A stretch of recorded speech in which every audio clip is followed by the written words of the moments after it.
جہاں دیکھو وہاں مہنگائی کا دور دورہ ہے. کہیں پر کسی چیز پر 2 گنا ریٹ،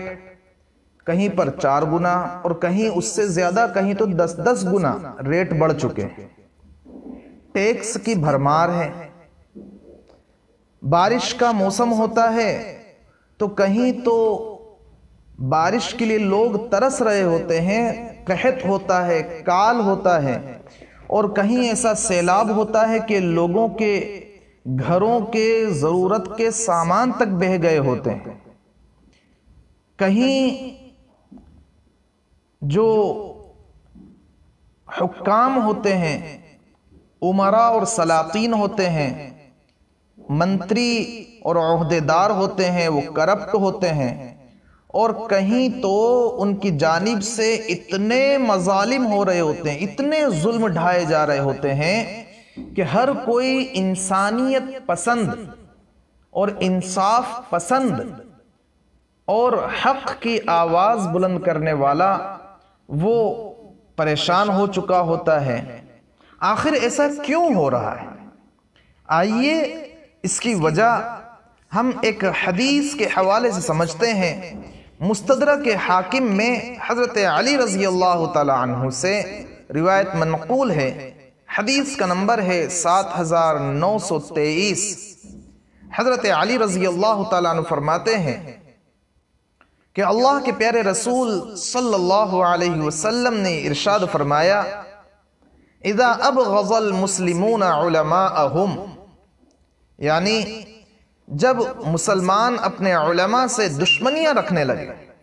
جب میری امت کے لوگ اپنے علماء سے بغض رکھنے لگیں گے، اور وَأَظْهَرُوا عِمَارَةَ أَسْوَاقِهِمْ، بازاروں کی عمارتوں کو خوب بلند اور غالب کرنے لگیں گے، کہ اپنی تگ و دو، اپنی محنت مشقت اور اپنی پوری فکر اور پوری سوچ وہ اپنی تعمیرات پر، اپنی عمارتوں پر اور اپنی دکانوں پر خرچ کر رہے ہوں گے. وَتَنَاكَحُوا عَلَى جَمْعِ الدَّرَاهِمْ، یعنی مال و دولت کی بنیاد پر ہی لوگ نکاح کرنے لگیں گے. نکاح میں، شادی میں بجائے دینداری کے، بجائے تقوی اور پرہیزگاری کے، بجائے اس کے کہ اللہ کی رضا نصیب ہو، بجائے اس کے کہ گناہوں سے، حرام کاریوں سے بچنا نصیب ہو،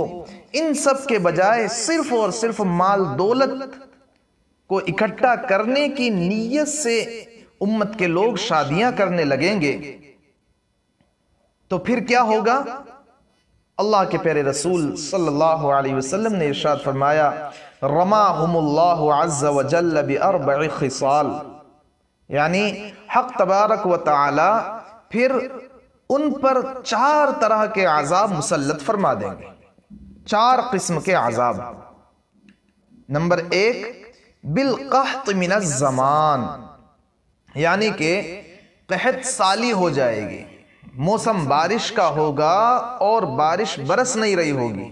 گویا گناہوں کی نحوستوں کی وجہ سے، معاصی پر اصرار کی وجہ سے، علماء کی توہین کی وجہ سے، علماء سے نفرت رکھنے کی وجہ سے،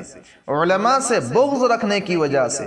علماء کی توہین، تذلیل اور ان کو ستانے کی وجہ سے،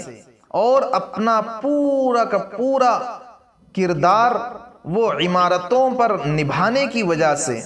اپنی پوری صلاحیتیں عمارتوں اور تعمیرات پر خرچ کرنے کی وجہ سے، اور نکاح جس کا اہم ترین مقصد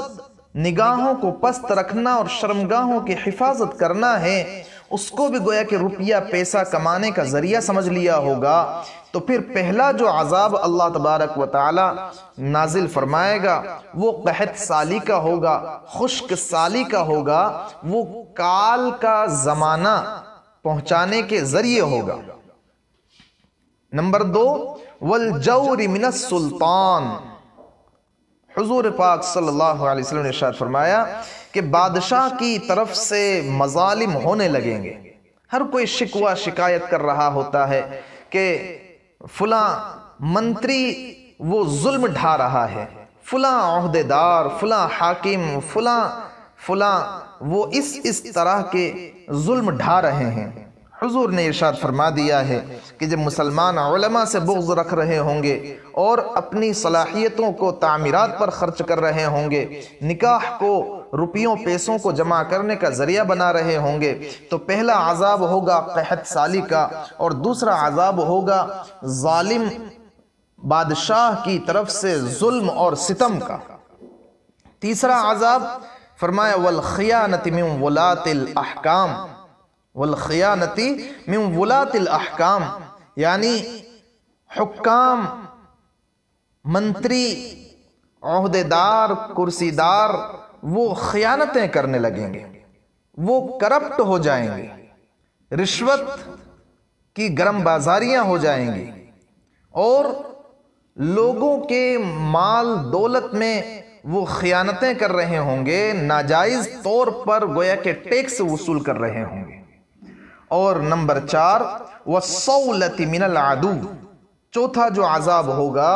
وہ یہ کہ دشمنوں کی جانب سے پے در پہ مسلسل ریگولر کنٹینیو حملے ہو رہے ہوں گے، کبھی ایک صوبے میں تو کبھی دوسرے صوبے میں، کبھی ایک راجیہ میں تو کبھی دوسرے راجیہ میں، دشمنوں کی جانب سے مظلوموں پر مسلمانوں کو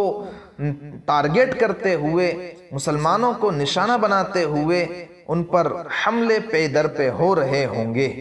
یہ ہے اللہ کے پیارے نبی صلی اللہ علیہ وسلم کا فرمان کہ جب مسلمان علماء سے بغض کر رہے ہوں گے، اپنی صلاحیتوں کو تعمیرات پر لگا رہے ہوں گے، نکاح روپیوں پیسوں کو جمع کرنے کے لیے کر رہے ہوں گے، تو پھر اللہ تبارک و تعالی قحط سالی بھی دے گا، ظالم بادشاہ کی طرف سے ظلم بھی ہوگا، اور جو حکام ہیں وہ خیانتیں کر رہے ہوں گے، اور دشمن کی جانب سے پے در پہ حملے ہو رہے ہوں گے۔ اللہ تعالی امت مسلمہ کو صحیح سمجھ عطا فرمائے۔ وآخر دعوانا الحمدللہ رب العالمین۔